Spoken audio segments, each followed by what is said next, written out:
Muy buenas estudiantes, en este video les voy a presentar el tema de los gobiernos peronistas. Estos gobiernos transcurren entre los años 1946 y 1955. Para comenzar, vamos a empezar describiendo cómo fue que llegó al poder político Juan Domingo Perón. En 1943 se produjo un golpe de Estado que derrocó al presidente de ese momento, Ramón Castillo. Ese golpe de Estado fue protagonizado por el GOU. El GOU era un grupo de oficiales de rango medio que tenían como principios el nacionalismo y el anticomunismo, y que temían que ante la mala situación económica que vivía la población en ese momento, exista la posibilidad de que triunfe el modelo comunista. Ellos proponían la defensa de la patria y también que había que enfrentar la corrupción del gobierno de ese momento. Dentro de ese grupo de oficiales estaba Juan Domingo Perón, y durante ese gobierno tuvo el cargo de secretario de Trabajo. Desde ese lugar, él se acercó a la clase trabajadora que hasta ese momento había sido desoída por todos los gobiernos. También buscó aliarse con grupos sindicales. Y también, algo importante fue que él sancionó ciertas medidas que beneficiaron a la clase trabajadora, como por ejemplo el Estatuto del Peón, que estableció derechos laborales para los trabajadores rurales. Los trabajadores en general en esa época tenían muy malas condiciones y los trabajadores del campo peor aún. Otra de las medidas fue la ampliación del régimen de jubilación, que alcanzó a más trabajadores y trabajadoras, y se estableció el aguinaldo y el derecho a las vacaciones pagas.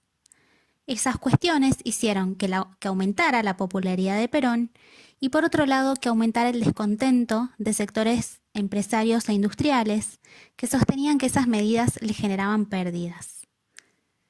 Esos sectores fueron quienes impulsaron una manifestación exigiendo su renuncia. Y ante las presiones, el gobierno de ese momento, que era el gobierno militar, lo desplazó de su cargo y lo llevó detenido a la isla Martín García. Ante ese hecho, muchos sectores de trabajadores organizaron una marcha exigiendo su liberación. Esa marcha fue muy masiva y llenaron la Plaza de Mayo exigiendo la liberación de Perón. Esos trabajadores eran quienes desde la década anterior se habían desplazado desde las provincias hacia Buenos Aires en búsqueda de trabajo y vieron en la figura de Perón un referente que se dirigía directamente hacia ellos en sus discursos. La marcha fue el 17 de octubre de 1955 y justo ese día Perón había sido trasladado a un hospital en Buenos Aires por cuestiones de salud.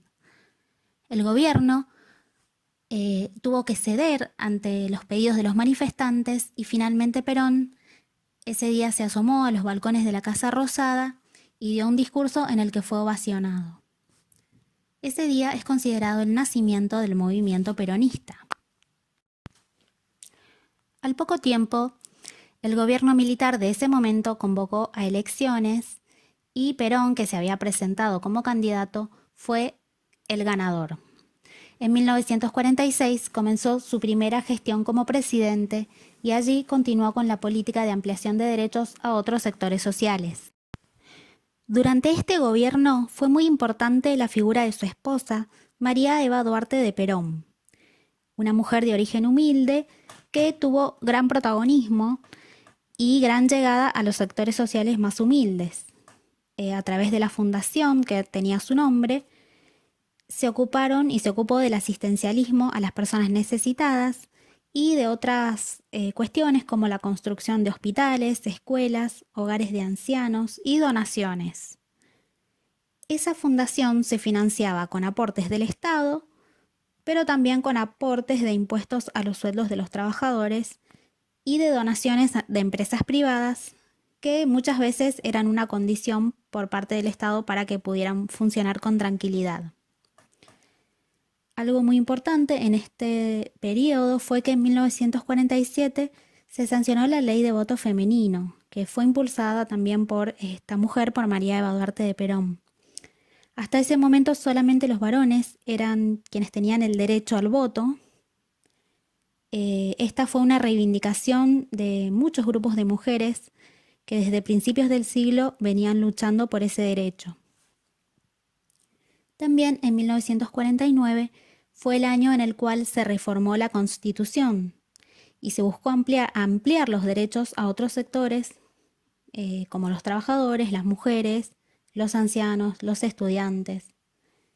Por ejemplo, a las mujeres se les otorgó la patria potestad compartida, ya que hasta ese momento solo los padres eran quienes tenían el poder legal sobre los hijos e hijas. Y también se estableció la igualdad legal entre los cónyuges, ya que solamente los maridos eran quienes tenían el poder legal sobre las mujeres. Algo muy importante también que se introdujo en esta Constitución fue la posibilidad de que los presidentes fueran reelectos. Bien, en cuanto a lo económico, durante este gobierno es durante la etapa en la cual se aplicó el denominado estado de bienestar. El estado de bienestar es un modelo económico en el cual el Estado tenía una amplia participación y funcionaba como un intermediario entre el empresariado y la clase trabajadora. La clase trabajadora estaba representada por los sindicatos.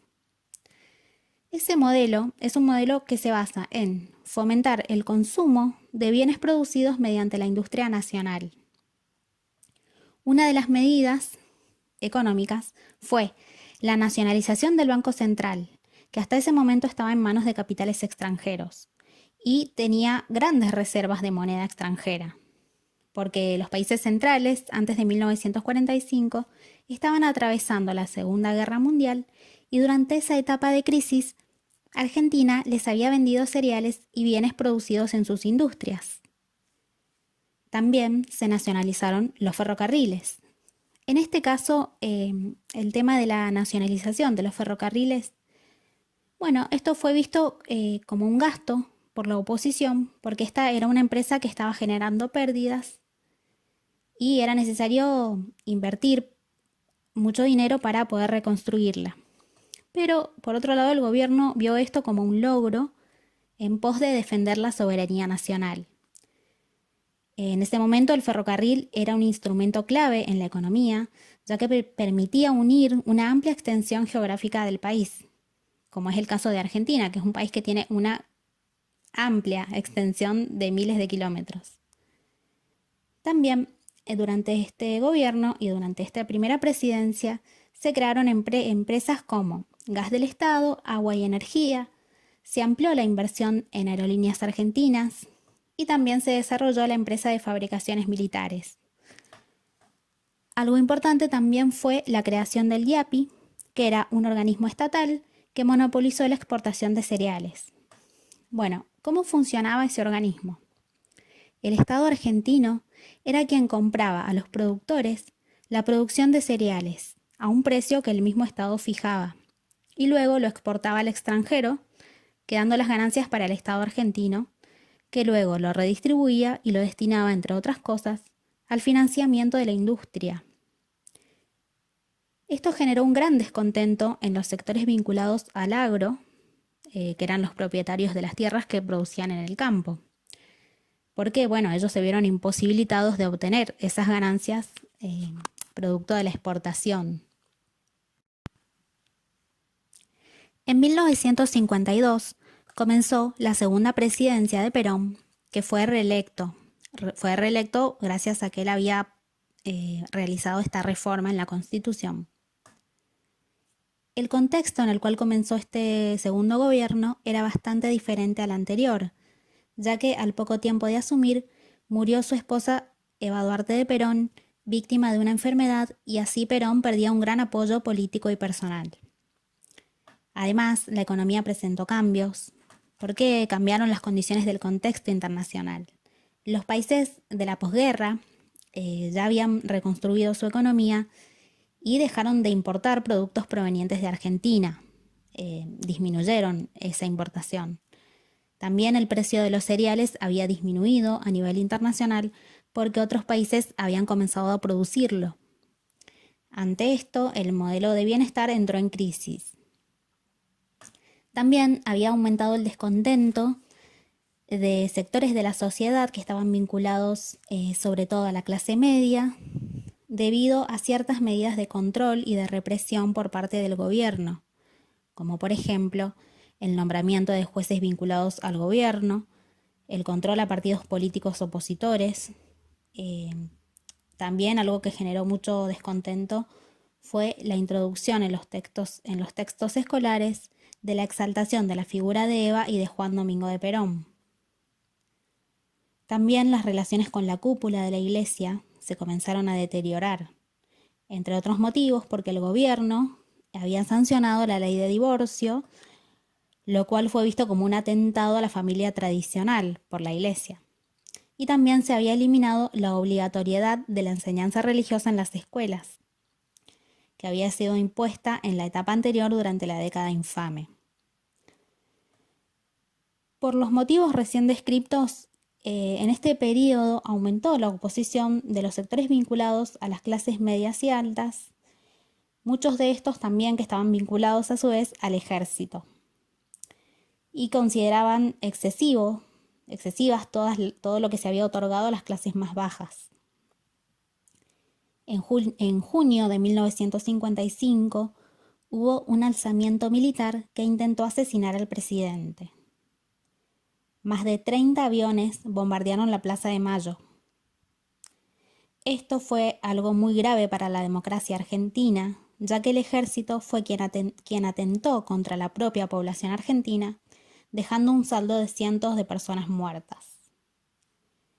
Finalmente, meses después, en septiembre de 1955, hubo otra sublevación militar que derrocó de su cargo al presidente y dio inicio a un nuevo golpe de Estado autodenominado la Revolución Libertadora. En este caso, en este momento, Perón tuvo que escapar en una embarcación que le prestó el ejército del Paraguay y bueno, se escapó hacia España, país en el cual estuvo durante mucho tiempo en un exilio porque no se le permitió regresar al país. Bien, hasta acá he tratado de sintetizar los aspectos más relevantes de las dos primeras presidencias peronistas. Por supuesto que hay cosas que seguramente quedaron afuera, pero esto les va a permitir reforzar la lectura que ustedes tienen que realizar para poder estudiar y hacer bien el trabajo práctico. Bueno, espero que estén muy bien. Saludos.